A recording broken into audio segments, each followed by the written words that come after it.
Hello crazy people, welcome to crazy ones. Jagannathpuri का day 3 जो था B3 यानी कि भक्ति बेइज्जती और बिरयानी लेस नाइट का full on spicy episode. Gossip का तड़का आपको धीरे धीरे मिलता रहेगा, लेकिन शुरुआत करते हैं हमारे व्लॉग के साथ। कोणार्क टेम्पल के खूबसूरत से सनसेट के बाद हम चल पड़े वहाँ जहाँ भगवान का दिल धड़कता है। जी हाँ, मान्यता है कि जब द्वारका नगरी डूब रही थी तब एक वुडन लॉक के फॉर्म में भगवान का दिल बहता हुआ पूरी तट पर आ गया। फिर भगवान यहाँ के राजा इंद्रदुम्न के सपने में आए और उन्होंने राजा को उस वुडन लॉक की कहानी बताई और उन्हें यहाँ मंदिर स्थापित करने की आज्ञा दी। चलिए, बातों ही बातों में हम पहुँच गए जगन्नाथपुरी टेम्पल। और जगन्नाथपुरी टेम्पल का रात में बाहर से कुछ ऐसा नज़ारा दिखता है।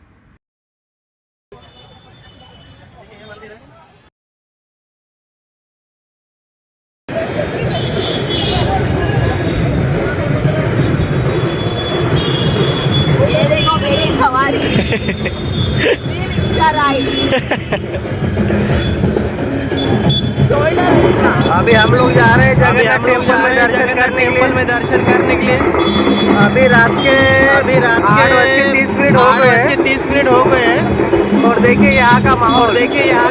यहाँ से एक छोटी सी झांकी भी निकल रही है। कोई भी श्रद्धालु अगर यहाँ पर आकर इस तरह भगवान की झांकी निकालना चाहता है या छोटी रथ यात्रा निकालना चाहता है तो उसका भी कुछ इस तरह का प्रबंध किया जाता है। बैंड बाजा, एक घोड़ा गाड़ी या चैरियट, जो भी आपको लेना है अपने बजट के अनुसार लेकर आप ऐसी रथ यात्रा निकाल सकते हैं। अब हम मंदिर के परिसर में बाहर से शूट कर ही रहे थे कि हमें किसने बताया कि अंदर फ़ोन अलाउड नहीं है, इसीलिए हमें मंदिर के लाइन गेट के सामने कुछ शॉप्स मिलेंगी जो थोड़ी सी अनऑर्गेनाइज्ड है। प्रॉपर लॉकर सिस्टम नहीं है यहाँ, लेकिन 50 रुपये प्रति मोबाइल आपको वहाँ पे करना पड़ता है और मोबाइल और चप्पल्स आपको वहीं छोड़कर फिर दर्शन के लिए जाना पड़ता है। तो उसके बाद हम मंदिर में चल दिए दर्शन के लिए। मंदिर में जाते ही वाइब भी अलग थी, एकदम से भक्तिमय पूरा माहौल। भगवान में हमारा मन रम गया। आरती का समय था और आरती के बाद का पहला दर्शन था, इसीलिए काफ़ी भीड़ थी, लेकिन भीड़ में जैसे तैसे हम भगवान के सामने पहुँचे। भगवान के दर्शन काफ़ी सुहाने हुए, एकदम प्लीजिंग और हार्ट टचिंग मोमेंट था वो। दर्शन करने के बाद भगवान के सामने जो प्रसाद की हांडी रखी थी उसमें से मैंने एक चिमटी प्रसाद उठा लिया, लेकिन वहाँ के पंडों ने देख लिया और हाथ झटक कर मुझसे प्रसाद छीन लिया। जगन्नाथपुरी में पंडों की खुलेआम लूट चलती है, तो अगर आप जगन्नाथपुरी आ रहे हैं तो पंडों से सावधान रहें। अगले दिन सुबह हम फिर आप लोगों के लिए निकल पड़े जगन्नाथ मंदिर के बाहर, क्योंकि बाहर से आपको मंदिर का नज़ारा दिखाना था। जैसे आप झंडा देख सकते हो, ये हवा के ऑपोजिट डायरेक्शन में लहरा रहा है। ये झंडा कहते हैं कि रोज़ बदलना ज़रूरी है। अगर झंडा नहीं बदलते हैं तो मंदिर महीने भर के लिए बंद रहता है। ऐसी यहाँ की प्रथा है। जय जगन्नाथ। अंदर फ़ोन अलाउड नहीं है बिल्कुल भी, इसीलिए आपको बाहर से प्रेमाइसेस दिखा रहे हैं। ये जो झंडा वाला है वो मेन जगन्नाथ जी का मंदिर है। उसके अलावा छोटे छोटे टेम्पल्स हैं, महालक्ष्मी जी का, कुंज बिहारी जी का और सारे भगवान जी का। ये मंदिर के मेन एंट्रेंस की तरफ लेकर जा रही हूँ। ये है जगन्नाथपुरी के टेम्पल का मेन एंट्रेंस। आप देख सकते हो मेन एंट्रेंस पे आपको सिंह दिखाई दे रहे हैं। ओडिशा के मेजर टेम्पल्स के बाहर आपको ऐसे सिंह या हाथी पर बैठा हुआ सिंह, ये सारे आइडल्स दिखाई देंगे, क्योंकि ये नरसिंह अवतार से इंस्पायर्ड डिज़ाइन है और जो हर मंदिर के बाहर दिखाई देता है स्ट्रेंथ और वॉरियर वाली फीलिंग और विक्ट्री वाली फीलिंग को दर्शाता है। साथ ही साथ ये स्तंभ है जहाँ पर आरती, अगरबत्ती, दिया सब यहाँ पर मंदिर द्वारा जलाया जाता है। इस स्तंभ के ज़रिए आप आरती ले सकते हैं और ये स्क्रीन पर दिखाया जाता है कि मंदिर में अभी इस वक्त क्या चल रहा है, उसकी अपडेट स्क्रीन पर दी जाती है। शूट करते करते अचानक से आपने देखा कि मेरे हाथ से फ़ोन स्लिप होने ही वाला था, क्योंकि एक पंडित ने आकर मुझे ज़बरदस्ती तिलक लगा दिया और मुझसे दक्षिणा मांग रहा था। ज़बरदस्ती यहाँ पर मुझे तिलक लगा लिया और पैसे मांग रहे थे। कोई भी वो ऐसे पंडित जी घूमते रहते हैं और वो ज़बरदस्ती आपको तिलक लगा के आपको फोर्सफुली आपसे पैसे और दक्षिणा मांगते हैं। और मंदिर के अंदर की तो डील अब सोच भी नहीं सकते कितनी महंगी महंगी करते हैं ये लोग। इन्होंने भी मुझे आके ज़बरदस्ती टीका लगा दिया और जी दक्षिणा हाँ, मांग रथ यात्रा रहे की थे। तैयारी यहाँ पर अभी से शुरू हो गई है। रथ यात्रा तो वैसे जून और जुलाई में होती है, लेकिन तैयारी 2-3 महीने पहले ही शुरू हो जाती है। और इसी तैयारी के लिए इतनी सारी पेड़ की लकड़ियाँ यहाँ पर आई है, क्योंकि रथ यात्रा में काफ़ी लकड़ी लगती है। तीनों भगवान के अलग-अलग रथ बनते हैं, इसीलिए इन लकड़ियों को यहाँ पर लाकर अभी ऐसे स्टोर किया गया है। और मूड को रिफ़्रेश करने के लिए फिर हम इस साइकिल रिक्शा के ज़रिए चल पड़े गोल्डन बीच की ओर। 2 किलोमीटर के लिए हमने पे किए 150 रुपीज़।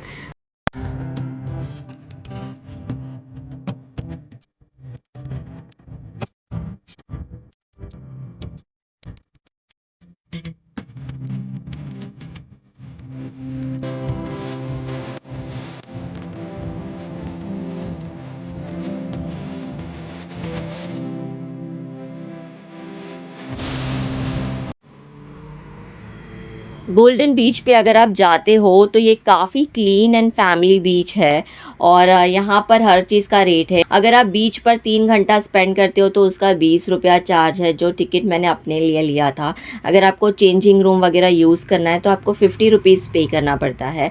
इसीलिए शिवाय और उसके पापा के लिए हमने 100 रुपीज़ का टिकट लिया।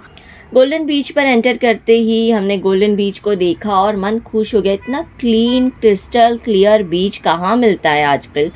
और मुंबई में बीचेस की हालत देखने के बाद ये बीच मुझे काफ़ी पसंद आया। बीच में एंटर करते ही शिवाय और उसके पापा फुल ऑन मस्ती मोड में आ गए। ये पुरी का गोल्डन बीच है, आप देख सकते हो। यहाँ पे ज़्यादा कुछ भीड़ भिड़ास नहीं है। सुबह के 9 सवा 9 बजे, लेकिन धूप ऐसी लग रही है जैसा कि 12 पानी में दौड़ना, पानी में उछलना, कूदना, मस्ती करना, नहाना, सब कुछ इन दोनों ने किया। मैं पानी में ज़्यादा नहीं जा सकती थी क्योंकि मेरी तबीयत काफ़ी ख़राब थी, और मुझे पानी से थोड़ा दूर रहना था ताकि मैं और ज़्यादा बीमार ना पड़ूं। इसीलिए मैं पानी में नहीं गई, लेकिन उसके पापा और शिवाय ने काफ़ी मस्ती करी।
हमें शिवाय को यहाँ से निकालना काफ़ी मशक्क़त करनी पड़ी। हमारे पास समय की कमी थी, इसीलिए हम जल्दी से गोल्डन बीच से निकले। गोल्डन बीच से हम होटल आए। होटल आके हमने लंच किया। लंच करने के बाद हम रूम में गए। रूम में फ्रेशन अप होने के बाद थोड़ा सा रेस्ट किया, हाफ एन आवर, और उसके बाद हम स्टेशन के लिए निकल गए क्योंकि हमारी ट्रेन थी। पूरी अहमदाबाद एक्सप्रेस से हम अकोला जाने वाले थे। तो ट्रेन में एंटर करते ही शिवाय की नॉन स्टॉप मस्ती शुरू हो गई। 2 लोगों के लिए हमें 3000 का टिकट पड़ा, 3 टायर AC का, अकोला तक का। और 24 आवर्स की ये जर्नी थी। 24 आवर्स की जर्नी में शिवाय की मस्ती,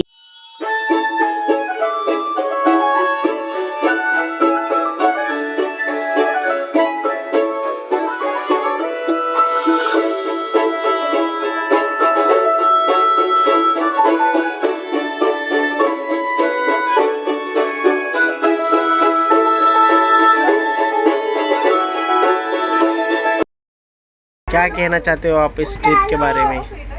शुरू हुई है जय जगन्नाथ। पिछली ट्रेन 12 घंटे की लेना, कल टाइम से समय से पहुंचा। ऑलरेडी 24 घंटे का सफर और एक्सटेंड। फिर उसने ट्रेन में थोड़ा बहुत पढ़ाई की, पापा के साथ मस्ती की, मेरे साथ मस्ती की।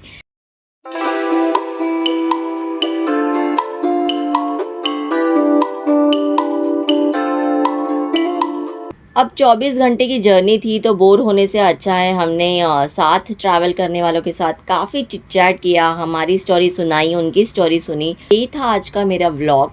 अगर आपको मेरा व्लॉग पसंद आया है तो प्लीज़ लाइक, सब्सक्राइब और शेयर ज़रूर कीजिए। Thank you for watching.